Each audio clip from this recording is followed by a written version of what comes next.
chez moi aussi. Alors, oublions, on va mélanger le québécois, l'acadien, l'africain, le français, le franco-ontarien. Tous ces accents, on va les mettre ensemble. Eh bien, parlons du contexte où nous sommes. Les recrutements au sein d'une collectivité peuvent répondre à un besoin immédiat. Il faut également envisager ce recrutement comme une anticipation des besoins futurs de la structure Richelieu, qui a vécu et survécu 75 ans. Donc, c'est une structure qui doit être anticipée. Qu'est-ce qui s'en vient? Au Richelieu International, le recrutement des membres jette en effet les bases d'une relation à long terme. La procédure débute donc avec l'élaboration d'une fiche de qualité et attributs et prend fin une fois que le membre est intégré dans le club local et le Richelieu International. Ne vous en faites pas, lorsqu'on fait des recrutements, on parle du club local et on oublie de parler du Richelieu International et par voie de conséquence de la Fondation Richelieu International. De sorte que lorsqu'il s'en vient au mois de février, on fait la promotion du congrès du Richelieu International, tout le monde ouvre grandement les yeux. De quoi parlez-vous? Personne n'en a parlé. Alors, le recrutement commence lorsqu'on intéresse l'individu, on l'intègre dans le club local, on lui parle du Richelieu International et par voie de conséquence de tout ce qui s'amène, pour des raisons immédiates. Aujourd'hui, en 2018, au mois de mai, le Richelieu International, nous avons 129 clubs, 2729 membres, soit une moyenne de 21 membres par club. Pour les besoins immédiats, il faudrait que cette moyenne d'effectifs puisse monter parce que 21, c'est très peu. Je vais y retourner lorsqu'on va y aller avec un bref aperçu de la manière dont l'histoire des effectifs a évolué. Et je ne vais pas y entrer dedans, comme je vous ai dit, je n'entrerai pas en profondeur, je laisserai cette tâche à mon ami Bernard Andréville qui va en parler demain. Pour les besoins futurs, nous avons une moyenne d'âge actuellement qui est de 61,9 années. 61,9 années, mes chers amis, Richelieu. C'est dire que, concrètement, si on devait s'en tenir aux choses réelles, dans les 5 ans qui viennent, c'est-à-dire en 2023, tout le monde devrait prendre sa retraite. Retraite non pas de travail, mais aussi retraite du mouvement Richelieu International. Est-ce que vous comprenez? Donc, il y a des besoins immédiats, mais aussi il y a des besoins futurs. Et le plus urgemment, nous puissions agir sur ces deux aspects, le mieux ce sera. Clé d'une bonne gestion de la pérennité d'un club ou d'une organisation, le recrutement de nouveaux membres doit se passer dans la sérénité avec des outils et des méthodes éprouvées. C'est la raison pour laquelle je m'amène avec l'ABCF, l'ABCDR. Passons un peu au bref historique. En 1945, soit une année exacte après avoir fondé la société Richelieu, Horace Viau, président fondateur du Richelieu d'Ottawa, il remettait une charte à Antoine Desjardins du club Richelieu d'Ottawa. Ça, je crois qu'il était parmi les premiers clubs qui étaient là, 1944-1945. En 1949, on apprend aux membres Richelieu qu'il faut sourire. Ah, hé hé. Richelieu, féminin ou masculin? Ya. Si nous sommes richelieu et que nous sommes trop sérieux, ne vous en faites pas, nous allons faire fuir les gens. Les fondateurs, après pratiquement 5 ans, en fait, la plupart rentraient de l'ordre de Jean Cartier. C'était un ordre où c'était des nationalistes, on devait défendre la cause française contre les Anglais, etc. Ils devaient être sérieux et faire la compétition avec Rotary, les Lions Club, etc. Mais on se retrouve qu'après 5 ans, tout le monde a un visage renfrogné. Qui voudra jamais entrer dans un club ou dans une société ou dans une organisation où les gens se regardent en chien de faïence comme s'ils voulaient se manger? Impossible. Impossible. Nous devons apprendre à sourire. Et c'est ce que les Horace Villot et les Desjardins apprenaient aux membres 5 ans après avoir fondé le Richelieu. Parce qu'ils disaient, l'amitié, ça se célèbre avec le sourire. N'est-ce pas? C'est cela que nous devons passer. En 1965, là, l'histoire nous apprend que le Richelieu comptait 150 clubs, principalement au Canada et aux États-Unis. Imaginez-vous, 1965, il y a de cela 43 ans. Ça va? 53 ans. Il y avait 150 clubs. Nous sommes en 2018. Nous avons 129 clubs. Quelle terrible régression. Au lieu d'avancer, nous avons fait une régression et c'est le moment d'y penser. Et je suis très content qu'au moment où je vous parle, hier, avant-hier, le président international, Luc Doucet, me disait qu'il y a 2 clubs qui s'ouvrent. Un club est tout à fait nouveau. Ça s'ouvre en Afrique, en Tunisie. Un autre club, c'est un club qui ressuscite. Si on devait parler de la résurrection, c'est bien celui-là. Ce sera à London. Et la personne qui a pris le drapeau pour prendre cette initiative, elle est ici dans ce congrès pour voir ce qui se passe.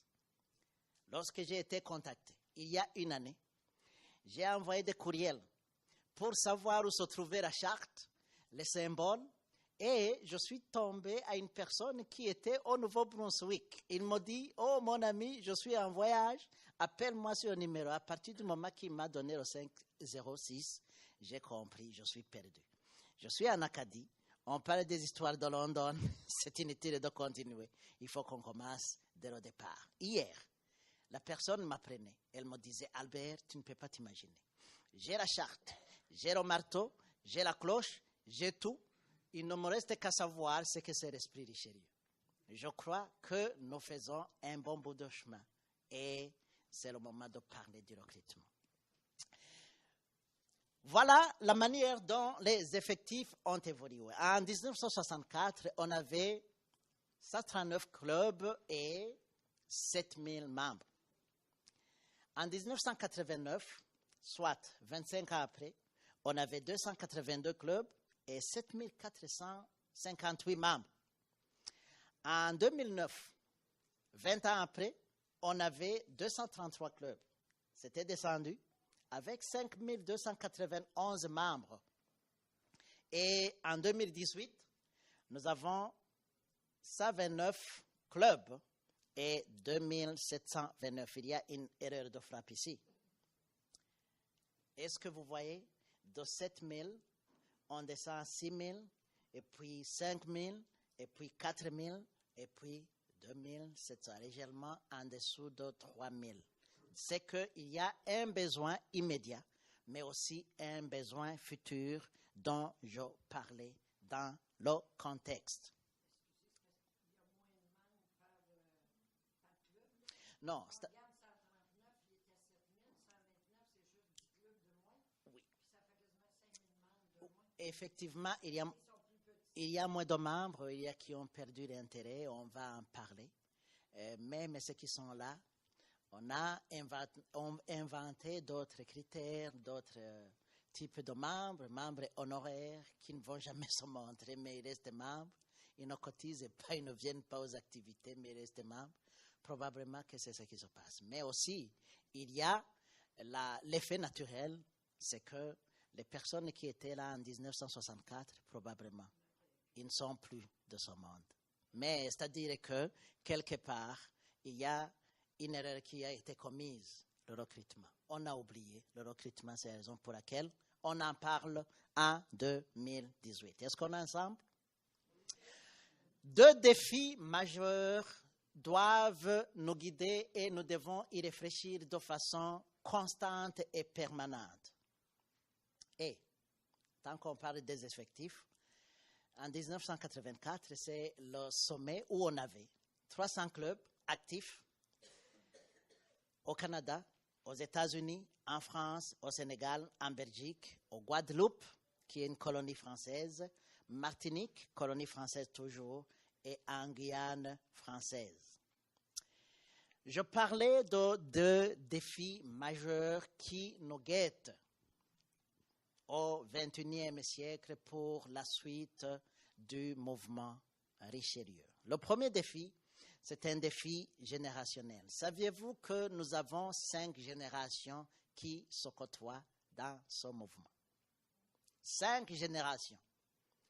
Et bien que les 5 générations soient francophones, si on devait entrer un peu dans le fond de ce qui marque chaque génération, vous allez voir que, oui, nous sommes tous francophones, nous sommes cousins, cousines, nous sommes enfants, parents, oncles, tantes, mais réellement, la manière de penser, la manière d'agir, les attentes ne sont pas les mêmes. Pensons à la première génération, la génération qu'on appelle la génération silencieuse, celle qui est née entre 1925 et 1945, avant la Deuxième Guerre mondiale, avant ou pendant.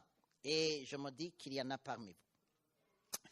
Cette génération est appelée silencieuse car elle est réputée être une génération qui travaille beaucoup, dur, et qui n'est pas très revendicatif.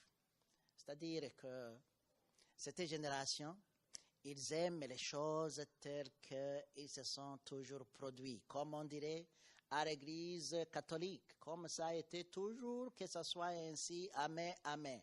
On ne veut pas un changement, on ne veut pas être dérangé. Ça va? Cette génération qui est aussi caractérisée d'être traditionnaliste, ils sont très respectueux. Ils aiment une hiérarchie, ils aiment l'ordre établi et ils ont une attitude loyale par rapport aux institutions et aux dirigeants. Donc, pour eux, un président d'un club, c'est un président. Qu'il fasse quoi, il ne sera jamais critiqué. Et s'ils se sentent vexés, ils se retireront un peu doucement sans faire beaucoup de bruit. Ils ont un engagement, un altruisme, une fidélité, une tradition, ils veulent la transmettre. Ils n'aiment pas gâcher, hein. Ils ne sont pas dépensiers. Hein. Ce ne sont pas ce genre de personnes qui voient un McDonald's et disent hey, même si je n'ai pas besoin de manger, je vais prendre un café. Non, tout est calculé et planifié. Ce sont des gens de la famille. Mais ils sont résignés face au vieillissement parce que l'âge ne pardonne pas. J'y vais, nous y allons, c'est tout à fait normal. La deuxième génération, c'est la génération des baby boomers. Et la plupart de cette salle, vous êtes là. Celle-là, c'est une génération qui est motivée par un sens profond du devoir. Une fois que vous avez ce genre de personnes au Richelieu, vous lui parlez des objectifs et de ce que vous voulez accomplir. Qu'il neige, qu'il vente, qu'il grêle, vous irez. Ça va? Ce n'est pas la personne qui t'appellera pour te dire « Oh, je m'excuse, il y a eu beaucoup de neige, je ne viens pas. » Non. À la guerre comme à la guerre, vous vous dites « Nous rencontrons à Montmagny, il sera là-bas. » Il ne te demandera pas « Est-ce qu'on y va par train, par vélo, par je ne sais pas. » Non. Vous vous dites « Oui, vous êtes ensemble. » Ces gens-là, à la retraite ou sur le point de l'être, ils sont plutôt rigides dans leur manière de voir la vie. Ils aiment voir les réponses, ils aiment avoir des réponses, que les choses soient claires et que les règles soient respectées. Réellement, ce qu'ils veulent, cette génération, c'est la liberté. Et ils n'aiment pas la rupture et le changement. OK? Ils sont très individualistes. Ils savent le rôle de la femme.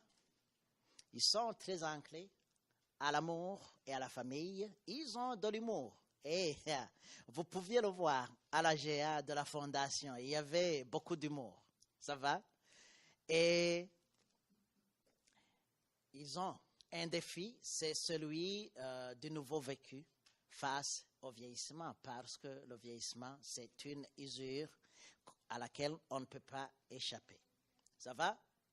Troisième génération qui est dans notre mouvement et à laquelle nous devrions prendre conscience, c'est la génération X. Ouais, comme à l'alphabet. X, Y, Z, on s'en vient. Je commence par les dernières lettres pour terminer avec les premières lettres.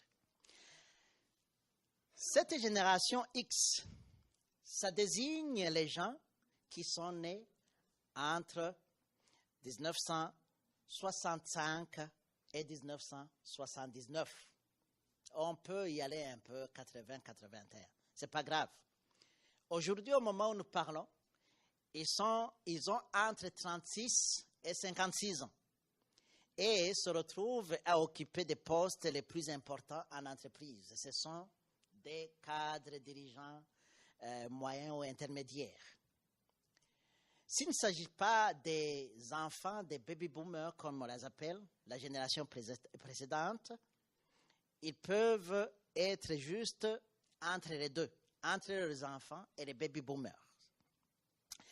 Cette génération a la chance d'avoir intégré de grandes entreprises et de faire carrière, mais il y a la problématique de l'épanouissement. Qu'est-ce qui les caractérise? Ils peuvent être indépendants. Généralement, quand ils posent des questions, ils sont au club, ils te posent des questions, ils veulent des réponses rapides. Tandis que la génération précédente, ce sera, on va y penser. C'est ce qu'on fait dans les assemblées générales. Ça va? On va y penser. Non, ils veulent une réponse rapide. Et vous ne donnez pas réponse rapide, cette personne ne vous la perdez. Ils ont un style de leadership qui est égalitaire.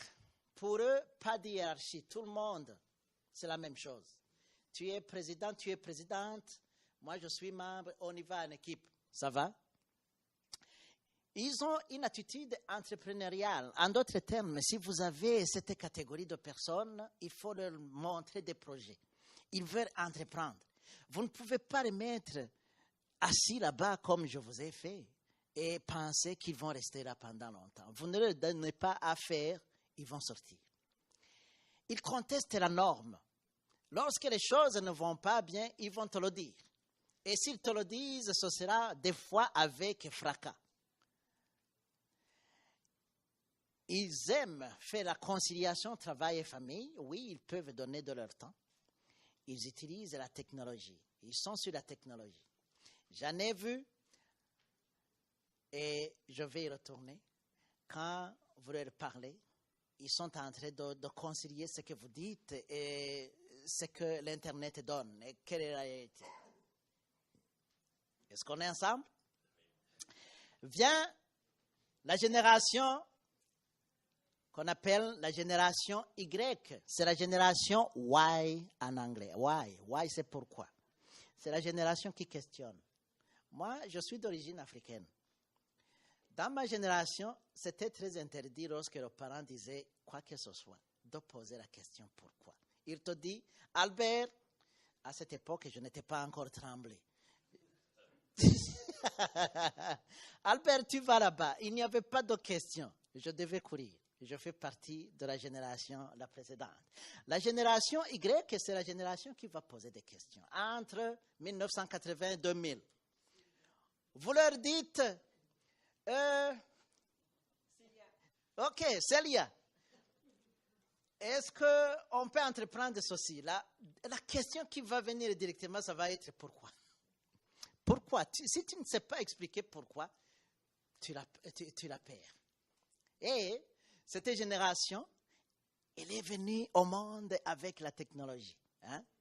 Ils sont toujours avec le pouce sur quelque chose. Tu lui parles, ça va. Quand ils sont dans le sport, en train de faire un peu d'exercice, ils ont quelque chose dans les oreilles. Ça va? Vous vous rencontrez au parc, tu lui dis salut, elle ne t'a pas entendu. La personne, elle a son truc dans les oreilles. Ça va? Ne soyez pas frustrés. Vous êtes au club Richelieu avec la génération Y, la génération Y.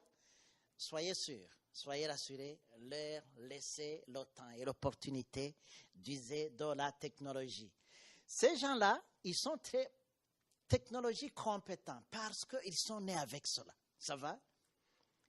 Vous leur dites, oh, je t'ai appelé. Il va te dire, ça, c'est pas mon genre. Est-ce que tu m'as envoyé un SMS? Est-ce que tu m'as envoyé...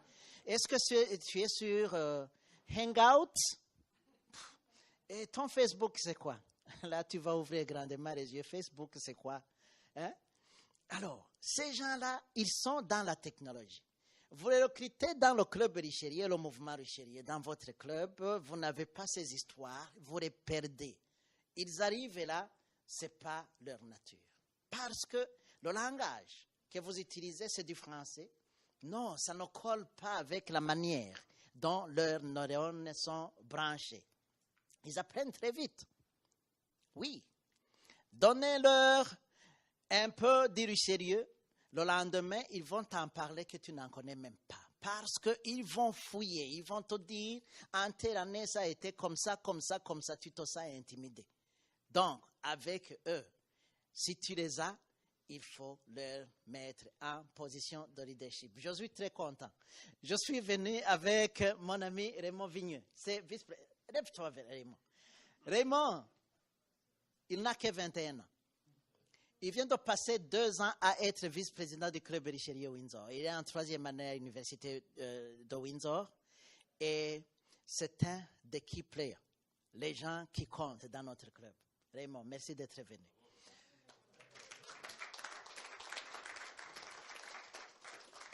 Raymond, il y a 2 ans, je lui avais dit, Raymond, on va ensemble au congrès. Non, l'année prochaine, l'année suivante.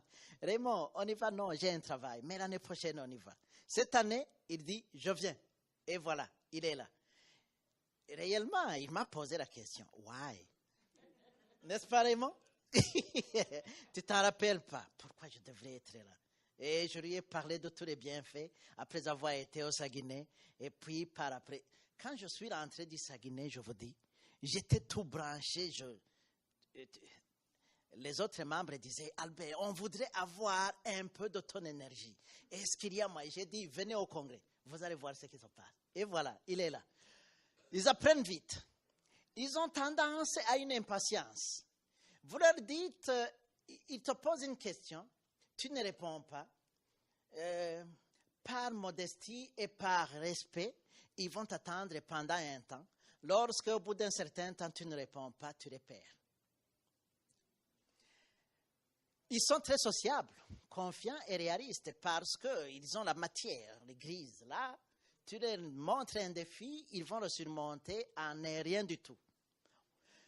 Et puis, ils sont excellents en mode multitâche. Ce sont des gens qui peuvent être en train de chatter avec son chum, ça va, mais en même temps en train de tenir une conférence, comme je suis en train de le faire. Il peut avoir 3 téléphones à la fois. Il répond à son chum, il est en train de faire des affaires. Ça va? Ils sont très entrepreneuriaux. Ils voient le travail comme un moyen pour arriver à un but. Ils sont moins loyaux vis-à-vis de leur emploi ou de leur organisation. En d'autres termes, si vous voulez une loyauté au niveau du mouvement Richelieu, il faudra leur montrer ce qu'il faut faire. Vous les amenez pour les faire asseoir. Travail joyeux et fier chrétien. Oui, tu le fais une fois, la routine, c'est pas de l'affaire. Vous les perdez. Si vous voulez qu'ils restent là-bas, mettez-les en charge. et Jérémie. Est-ce qu'on est ensemble? Enfin, ils préfèrent participer que diriger. Hein? Non, ne leur demandez pas de diriger. Non, ils aiment la participation. Donne-leur un projet, ils vont te le pondre et le mettre en exécution en un bout de temps que tu ne peux pas comprendre parce qu'ils ont toutes les ressources et la technologie qui est à côté d'eux. Voilà, ça c'est la génération. Ça c'est la génération sur laquelle nous, comme membres Richelieu d'aujourd'hui, nous devrions viser parce qu'ils seront là pour les prochaines 10, 20 ans et plus tard viendra l'autre génération. Je vais vous laisser le temps des questions à la fin. Ils communiquent mieux par courriel, messagerie, texte. Vous les appelez par téléphone, vous les perdez. Si vous lui dites, oh, tu sais quoi Raymond, je t'ai appelé. Albert, je ne réponds jamais à mon téléphone. Qu'est-ce que tu racontes là? Je t'ai laissé un message vocal. Ça c'est quoi Albert? Mais mon texte. Raymond, je lui envoie un courrier, il ne répond pas. Mais si je lui envoie un SMS, directement il répond. N'est-ce pas Raymond? Oui. Même dans l'océan, c'est comme ça. Mais il est toujours ponctuel. Ce n'est pas son cas. Hein? Ce n'est pas son cas. Mais en général, cette génération, c'est comme ça. Alors, si vous voulez, cette génération, la génération Y, soyez prêts à répondre aux questions. Et le plus rapidement possible, mettez-les en charge une fois que vous l'avez à bord. Et puis, sachez comment vous allez communiquer avec eux. Vient maintenant, la génération qui suit, c'est la génération Z. C'est une génération qui a pratiquement 18 ans maintenant. Au niveau de la fondation et au niveau du Richelieu international, je veux dire les conseils d'administration, nous disons concentrons-nous sur les jeunes entre 19 et 35 ans. C'est la génération. Ça va? Cette génération-là, elle est appelée ou surnommée les enfants du numérique. Ils sont nés après 1996, âgés de 18 à 21 ans actuellement. Ils ne sont pas encore dans le monde professionnel. Ils sont toujours des étudiants où ils se recherchent. C'est la génération du pouce, par référence au fait que tout le temps, ils sont en train d'appuyer sur quelque chose. Ça va? Alors, vous voulez recruter des gens de 18 ans? Amenez des tablettes, s'il vous plaît. Vous amenez des copies comme ça, vous les perdez définitivement. Ils ne lisent pas. Mais donnez-leur la technologie, ils seront là-bas, ils vont vous pondre un travail formidable. Et c'est ça le grand problème auquel fait face la plupart des membres de notre mouvement.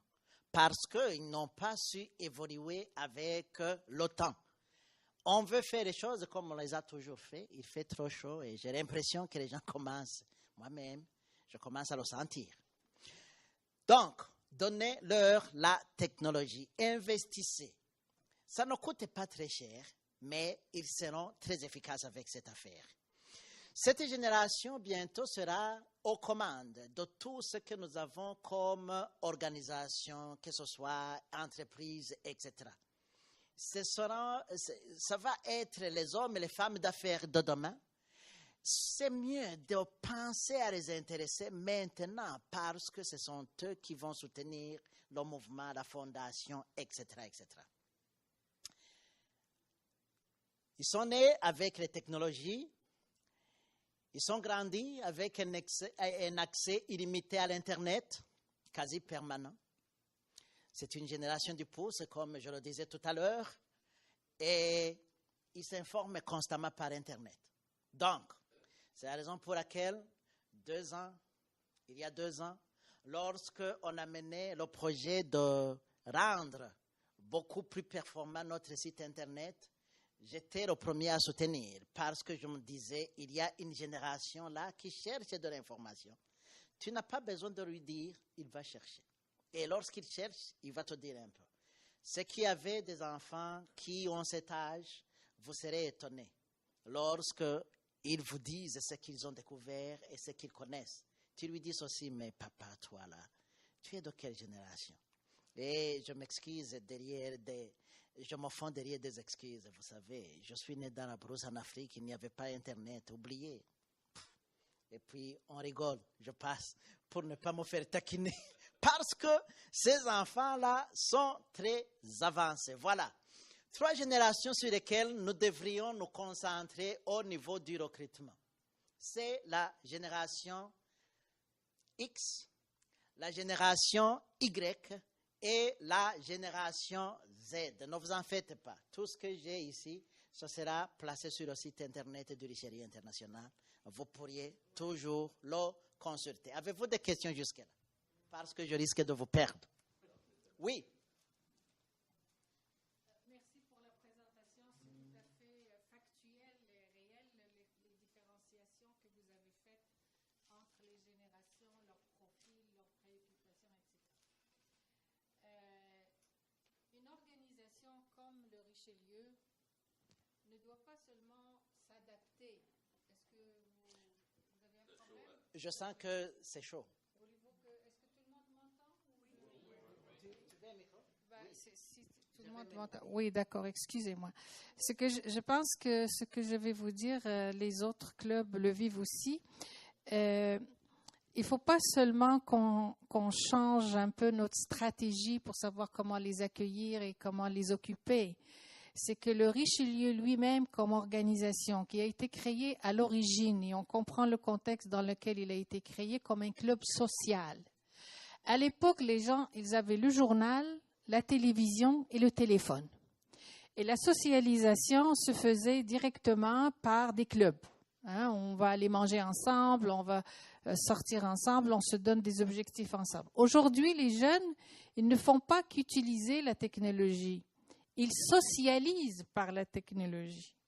Ils ont des amis Internet. Pourquoi est-ce qu'ils laisseraient leurs amis Internet pour venir perdre leur temps dans un souper Richelieu pour rencontrer des gens avec lesquels ils vont probablement s'ennuyer? Je pense que c'est cette question-là à laquelle il faut qu'on trouve une réponse. Comment changer, je dirais, le club Richelieu pour en faire un organisme qui est beaucoup plus attractif pour les générations, toutes les générations et particulièrement pour les jeunes. Moi, je viens d'un milieu cosmopolite. On a 70 communautés culturelles différentes. Alors, leur parler que le français, c'est une priorité, ça leur passe 36 pieds par-dessus la tête, n'est-ce pas? Alors, déjà là, on a une difficulté par notre mission à rejoindre ce public-là. Et je crois qu'il faudrait que vous développiez une réflexion beaucoup plus approfondie sur comment s'adapter comme organisation dans sa mission et pas seulement dans ses stratégies de communication. Merci, Madame Fatima. En fait, tu me devances dans environ 24 heures parce que demain, on va parler du plan stratégique du Richelieu international de la Fondation Richelieu. Toutes tes questions seront répondues demain avec le dévoilement du plan stratégique de la Fondation et du Richelieu international. Tout cela est dedans. Mais en passant, pour ce qui nous concerne avec notre atelier, laisse-moi avancer, je vais amener quelques trucs. Voilà. Cette génération, il lui manque la concentration parce qu'ils sont multitâches. Ils commencent ceci, ils sont au milieu, ils commencent ceci, ils sont au milieu. J'ai une fille de 17 ans. Elle veut être dans le soccer, elle veut être dans le basket, elle veut être dans la musique, elle veut être dans le concert band. À la fin, elle veut être dans les études. Je lui pose la question, ma fille, est-ce qu'il n'y a pas des choses que tu peux abandonner? Donc, concentration. À la fin, elle est dans tous ces états parce que elle veut être partout. Ça va? Donc, je vais vous dire comment nous pouvons les faire. Nous pouvons les amener à une concentration quand nous les avons au club. Deuxième défi, après le défi générationnel, c'est le défi de l'immigration. On ne cessera pas d'en parler. L'immigration au Canada, c'est une réalité. Pour la petite histoire, et je ne vais pas y entrer, à partir de 1971, c'est à ce moment-là que le gouvernement fédéral canadien a découvert qu'il allait diversifier sa panoplie ou sa plage ou les pays dans lesquels auxquels il devait s'intéresser pour l'immigration, parce que avant 1969, c'était toujours l'Europe, ça va? Et c'est ainsi. Ils sont allés en Amérique du Sud, ils sont allés en Afrique, ils sont allés n'importe où. Et à partir de 1971, on commence à avoir une diversité qui est plus ou moins prononcée. En principe, un Canadien pur souche et un Européen, ce n'était pas la différence. Qu'il soit hongrois, qu'il soit, je ne sais pas, il n'y avait pas une grande différence, sauf la langue. Et une des priorités de l'immigration, c'est de s'assurer que les nouveaux arrivants, les nouveaux immigrants, peu importe d'où ils viennent, ils apprennent la langue. Dans la partie anglophone, on va leur apprendre l'anglais. Dans la partie francophone, on va leur apprendre le français. Qu'à cela ne tienne, à partir de 1971, l'immigration commence à changer un peu la couleur. Ce qui se passe, c'est que, avec les statistiques que nous avons disponibles, c'est qu'en 2036, c'est demain ou après-demain, et je suis sûr que je serai là, c'est dans 18 ans. Ça va? On dit que 24,5 à 30% de la population canadienne, soit un tiers, seront des immigrants. Donc, des gens qui sont venus d'ailleurs. Canadiens, mais immigrants. On va plus loin. Les statistiques disent qu'entre 44,2% et 49,7%, soit presque la moitié, 50%, immigrants et les personnes de deuxième génération des immigrants. En d'autres termes, c'est-à-dire qu'une personne sur deux, dans 18 ans de maintenant, sera une personne dont les parents ne sont pas nés au Canada, mais qui seront canadiens. Ça va? C'est le moment, nous, comme mouvement Richelieu, de penser à intéresser les immigrants. Les immigrants qui sont francophones ou qui sont francophiles. Je vais vous surprendre. J'ai une collègue au travail, elle est du Nigeria. Le Nigeria, on ne parle même pas français. Mais chaque fois que nous sommes en train de parler, elle ne veut pas qu'on parle en anglais. Elle me dit, comment ça va Albert, monsieur Albert? Et puis, je lui apprends chaque jour un vocabulaire. Et la suite, je l'invite à un souper richelieu. C'était une soirée de fin d'année. Elle a vu comment c'était bien. Elle est rentrée après avoir complété un bulletin de souscription. Est-ce que c'est une francophone? Non. C'est une francophile parce qu'elle aime le français. Et ce qui est paradoxal, c'est que ces deux enfants, ils ont fait des études en français. N'est-ce pas la nouvelle génération des membres Richelieu qui sont là-bas? Donc, ouvrons-nous à cette affaire parce que c'est l'avenir. Je vous dis, ça, ce sont des statistiques. C'est sur le site de Statistique Canada. Ce n'est pas moi qui l'invente, avec des méthodes très profondes. Si nous voulons assurer la pérennité du mouvement Richelieu, nous devons nous ouvrir aux immigrants, les intéresser. Je vais venir comment les intéresser. Je vais vous dire ma petite histoire. Avant d'être recruté au Richelieu, un collègue, Tom Sobokan, l'autre photographe qui était là, c'est mon parrain. Il m'a dit, Albert, toi tu es francophone, est-ce que tu peux venir à un souper? J'avais déjà vu les personnes qui entraient à ce souper-là, je me disais, si j'arrive là, qu'est-ce que je vais raconter? Mais par respect et par amour, j'y suis allé. Mais à vous dire vrai, je ne t'ai pas intéressé. Je ne t'ai pas intéressé parce que, comme vont le dire les autres, comme tu le dis, lorsque tu entres dans une organisation, il ne faut pas que tu te sentes un peu à l'écart.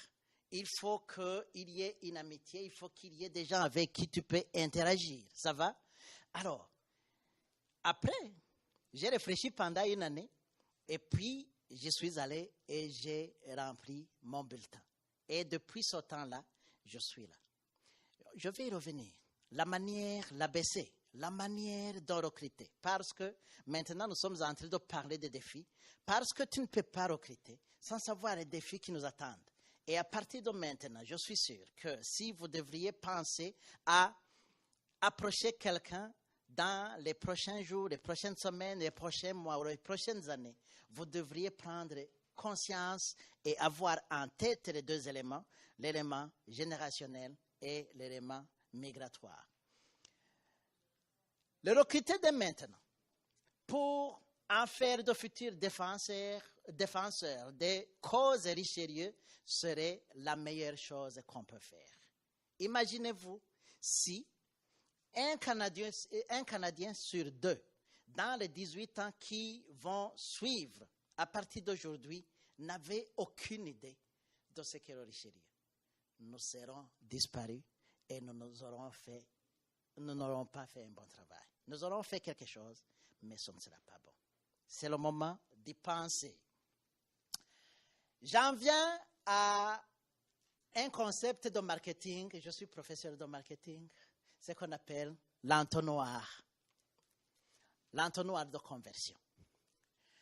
Ça, je l'amène parce que il faut que vous compreniez. Si le mouvement Desjardins a pu faire les exploits qu'il fait maintenant et que tout le monde, même le Richelieu international, nous jurons par son nom.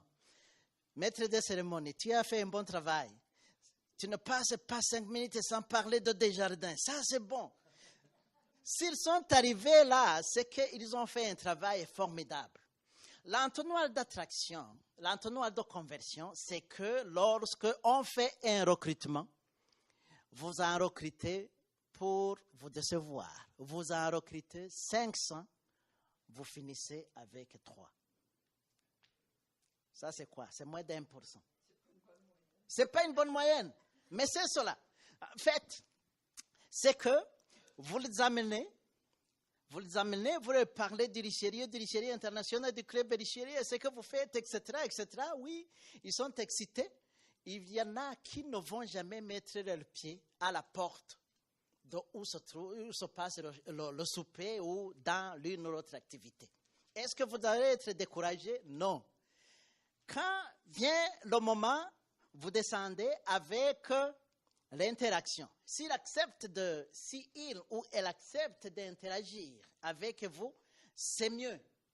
Et puis, plus longtemps ou plus tard, vient le moment de la conversion. Vous convertissez la personne. Et puis, vient la fidélisation. Alors, je viens. En termes réels, il est dit en marketing que lorsque vous avez 100 visiteurs qui viennent chez vous, à votre porte, probablement, ceux qui vont acheter vos idées ou vos services, ils ne seront que 22. Ça va encore. C'est au moins 20%. Ça va? Alors, en d'autres termes, ayez à l'idée ceci. Vous allez vous parler du Richelieu à 5 personnes.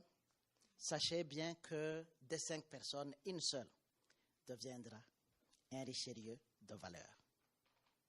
Qu'est-ce que ça vous dit? Qu'est-ce que ça nous dit? Ça nous dit qu'il faut en parler. En parler, en parler et en parler. Le problème, c'est celui-ci. Le mouvement Richelieu, quand il a commencé, c'est que c'était un cercle d'amis. Un cercle d'amis qui sont grandis ensemble, qui ont les mêmes valeurs, qui se connaissent depuis un certain temps. Ça va? C'est comme si on devrait se trouver chez Tim Hortons ou bien chez McDonald's, juste partager un café, juste pour se raconter des histoires. Ça va? Mais, cette affaire, ce n'est plus cela. Nous faisons face à une génération de gens là qui ont perdu cette affaire. Voyez-vous? Ils n'ont plus cette affaire. Tu leur dis, est-ce qu'on peut se rencontrer à McDonald's? J'ai d'autres choses à faire. Tu sais quoi? J'ai mon chum. C'est tout à fait normal. Qu'est-ce que tu vas faire? Rien. Ça va? Parlez-en, parlez-en, parlez-en. De 5 personnes à qui vous allez parler du Richelieu, du club Richelieu, du service, etc., de ce que vous entreprenez, seulement une personne viendra et ne soyez pas découragés. J'en viens sur la manière dont vous devez considérer les gens. Lorsque vous approchez une personne pour lui parler du mouvement et des services, c'est ce que Richelieu fait. vous vendez un service, mais le problème et la grande difficulté que nous avons, c'est que nous disons, oh, nous allons soutenir la francophonie. Non, il y a le gouvernement qui s'en occupe, il y a l'agence universitaire de la francophonie, il y a l'association internationale, je ne sais pas. Qu'est-ce que vous dites? Il va te dire en quoi est-ce que ça me regarde. Le point que nous avons loupé, nous autres Richelieu, c'est que nous oublions que le mouvement Richelieu, c'est un mouvement pour le développement et l'épanouissement personnel. Voyez-vous? Et quand les vendeurs sont en train de vendre, on y va avec 3 faits. On y va avec ce qu'on appelle en anglais les features, et puis on y va avec les avantages, et on y va avec les bénéfices. Alors, tu parles de cette machine. Elle peut faire ceci, elle peut faire ceci. Ça coûte, etc. Mais, qu'est-ce qu'il y a dedans pour moi? Vous approchez quelqu'un, vous ne lui dites pas ce qu'il va tirer de l'appartenance au mouvement Richelieu. Vous l'avez loupé. Parlez de la francophonie, parlez de soutenir la jeunesse. Si c'est un enfant bien nanti, il va te dire, je n'en ai pas besoin. Ma mère ou mon père a fait des économies, qu'est-ce que tu vas dire?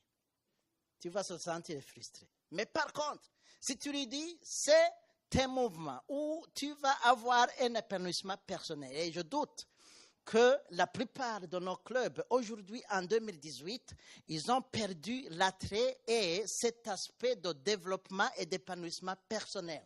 Il faut qu'à chaque souper, s'il y a quelqu'un qui vient dans nos soupers, il puisse rentrer différent de la personne qui est entrée. C'est-à-dire quoi? Est-ce qu'il a ou elle a appris quelque chose de nouveau? Est-ce que la personne a eu un nouveau contact? Est-ce que la personne a eu une vraie connaissance? Est-ce qu'à la fin de cette journée ou de cette soirée, 1 heure ou 1 heure et demie généralement, est-ce qu'en plus de manger, il peut aller manger au restaurant et ce sera encore mieux? Est-ce que la personne a appris quelque chose de nouveau qui puisse faire un développement personnel?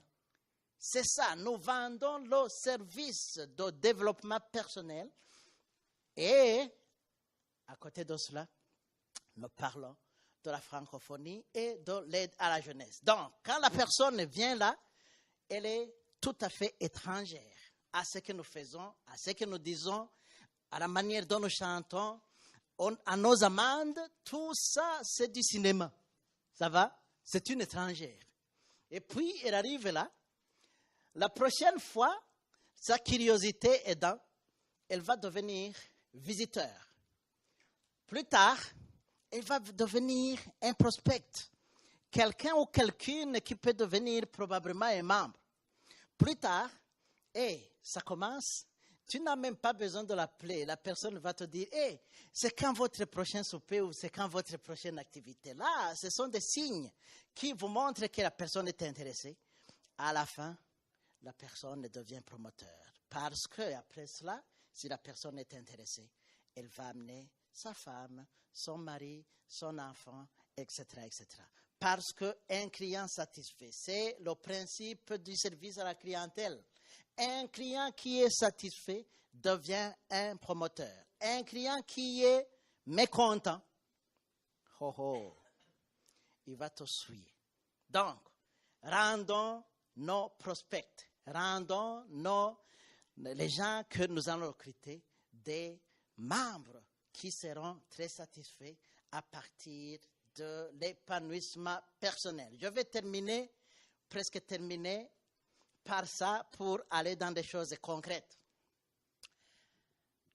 En marketing, il est dit que le service a un cycle de vie, le service ou le produit. Allez demander à Samsung, allez demander à Apple. Vous entendrez, ils font la promotion d'un Apple 5 et avant que ce n'est pas terminé, ils ont déjà promis l'Apple 6. Maintenant, ils en sont à l'Apple 10. Ça va? Allez-y avec Samsung. Ils sont avec S6, tout le monde est excité. Au moment où tu l'as acheté, il y a un S7 qui est déjà, S8, S9, on en viendra à S100. Pourquoi? Parce qu'un produit comme un service, il a un cycle de vie. Dans un premier temps, vous le développez, dans l'ombre. C'est ce qu'a fait la Société Richelieu avant 1944. Maintenant, vient le moment de l'introduction. Au moment de l'introduction, on commence à avoir des membres. Ça ne recule pas, hein? Ça monte.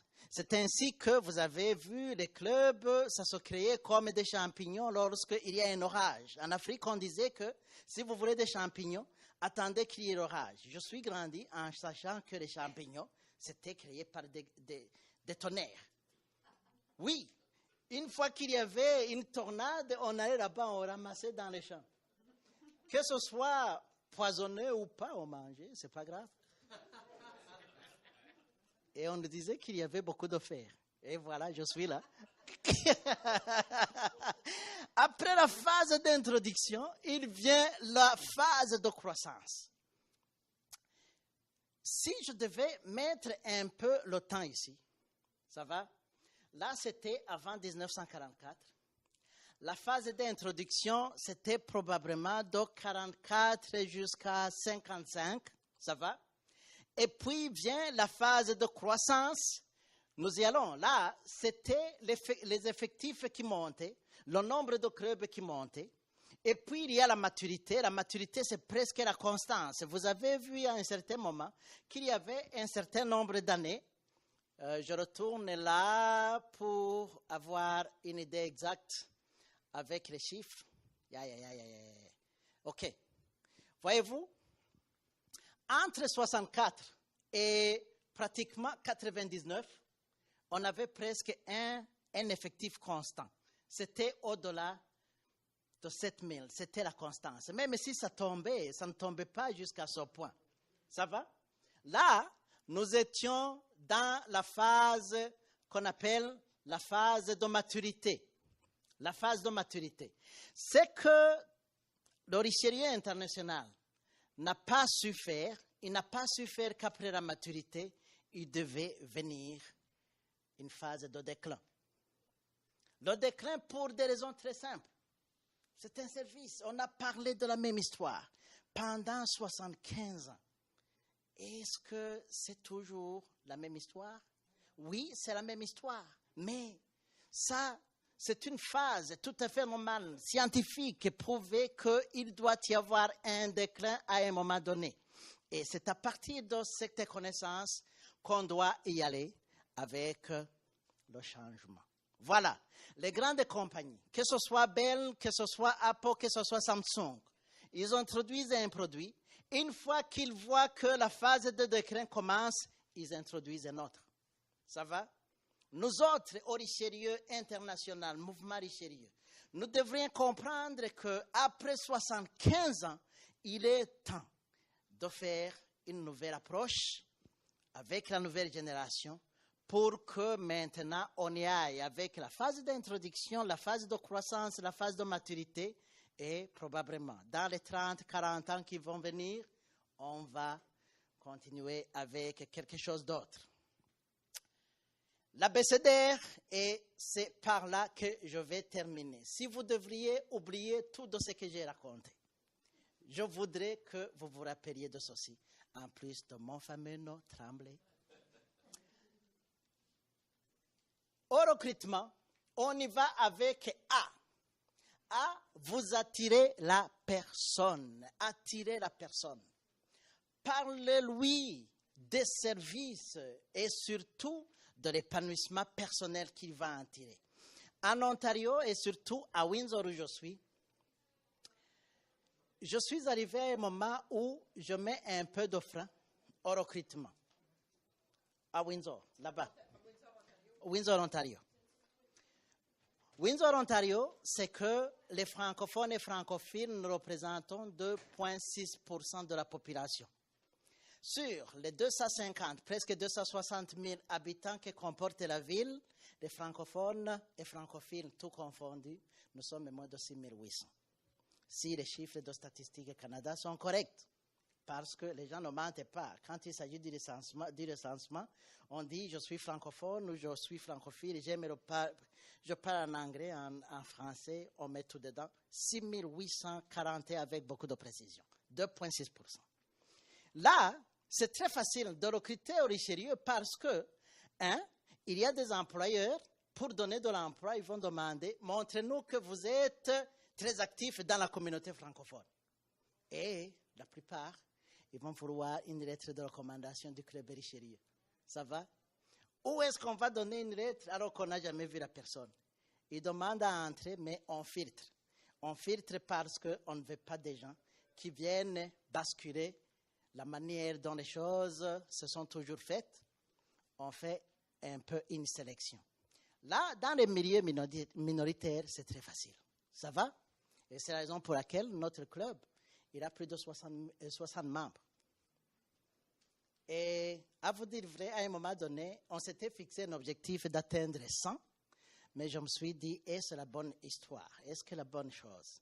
J'ai dit, allons-y doucement, doucement, parce que ça risque de bousculer.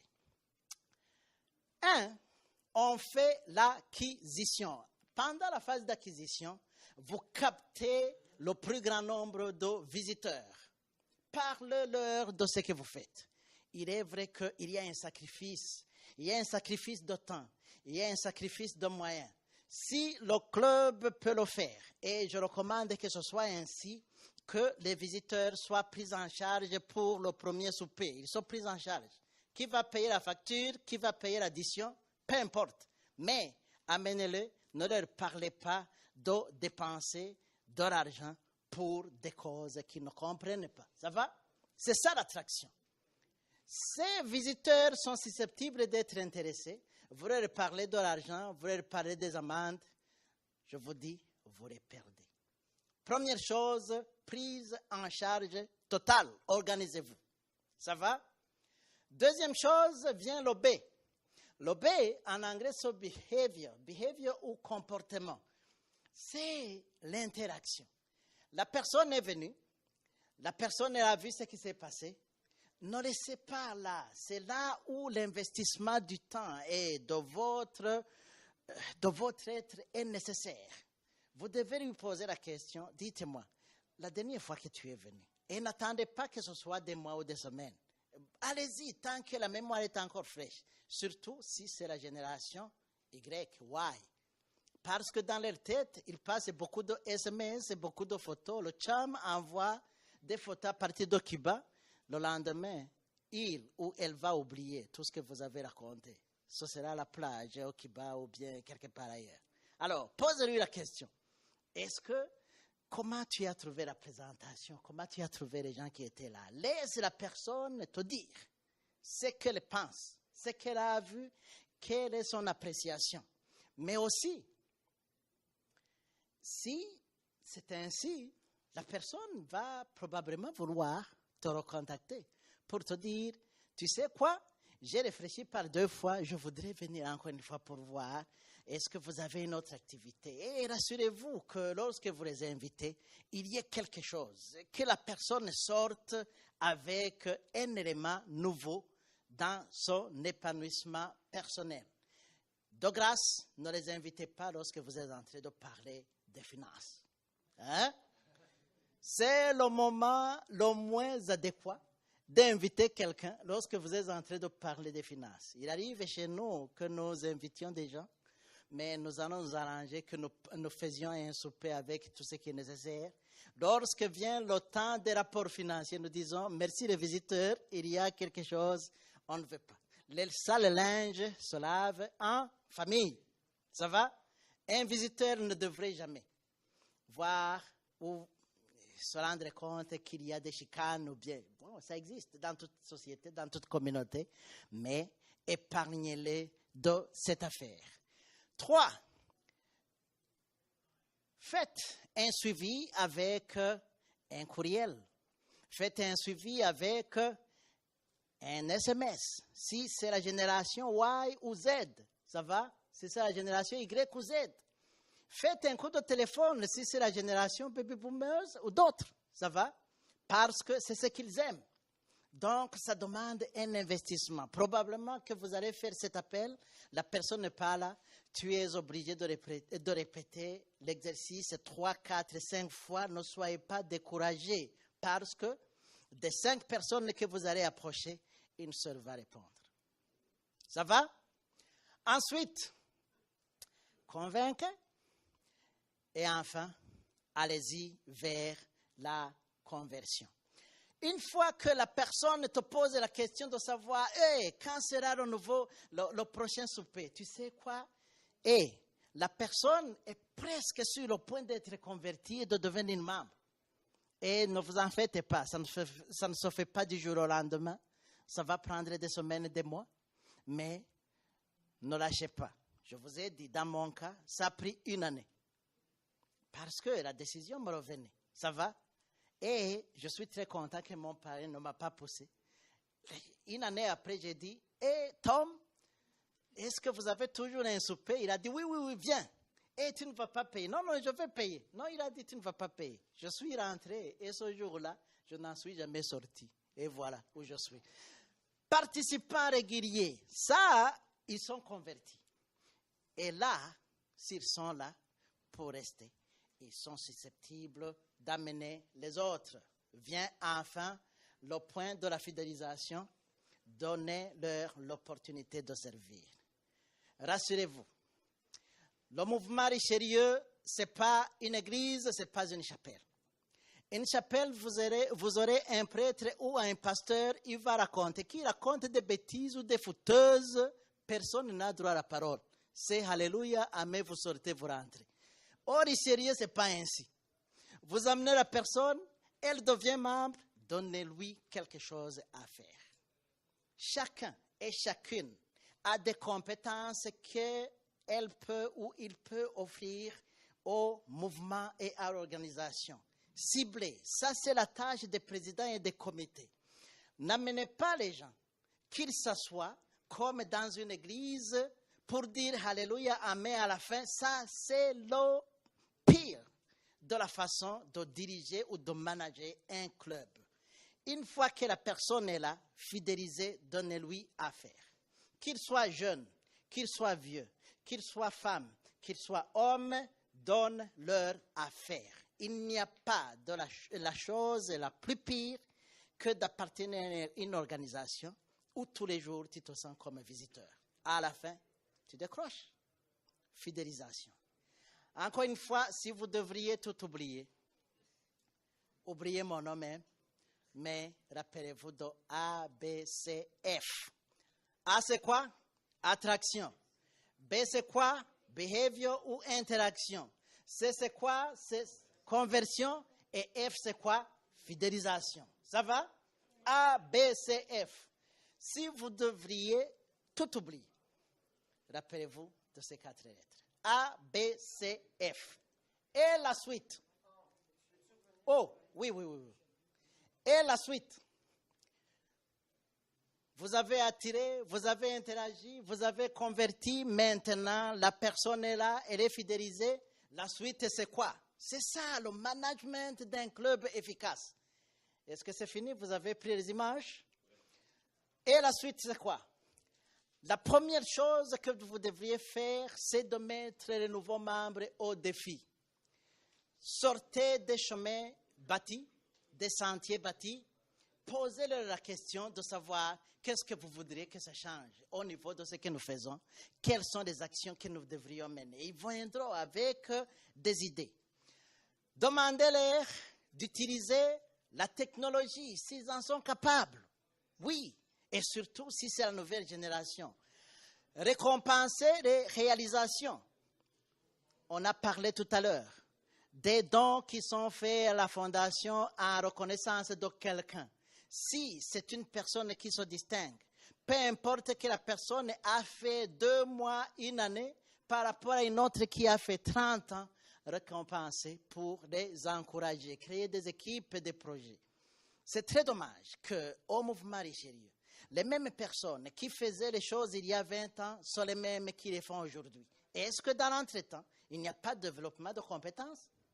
Ça, c'est la question qu'il faut se poser.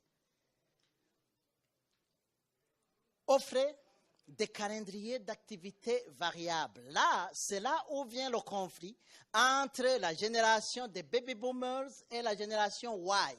Les baby boomers n'aiment pas les changements. Ça va? Ils aiment que les choses se passent comme ils se sont toujours passées. Mais ça, ce n'est pas correct. S'il faut changer, et que, au lieu que le souper se passe à une certaine heure, changez un peu, faites un peu de la variation. Et puis, là, vous maintenez le membership. À la fin, apportez rapidement les changements nécessaires et dans tout cela, recrutez et recrutez si je devais terminer par cela en utilisant la méthode ABCF. Avez-vous des questions? J'ai terminé. Oui?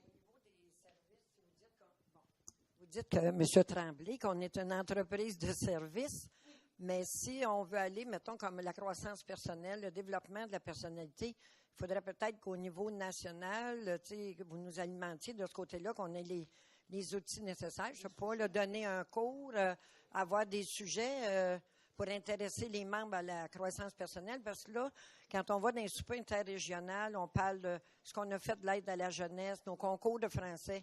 Mais si on veut développer le côté, l'épanouissement personnel, il faudrait avoir quand même quelque chose là, au niveau national.